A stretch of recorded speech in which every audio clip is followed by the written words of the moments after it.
Hello friends, आज जानेंगे हम टाटा टियागो को OBD कनेक्टर कहाँ होता है। तो उसके लिए क्या है, ये जो हमारा बॉक्स होता है ये निकालना होगा हमें बहुत ही केयरफुली, इस तरीके से। और यहाँ पर से ये वायरिंग हटाएंगे हम, जैसे ही ये यहाँ दिया हुआ होता है इसका ये OBD कनेक्टर,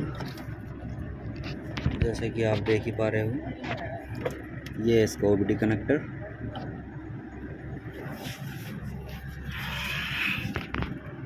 16 पिन का होता है, 16 पिन का होता है ये, जैसे कि आप देख पा रहे हो कनेक्ट हो गया है। Thanks for watching.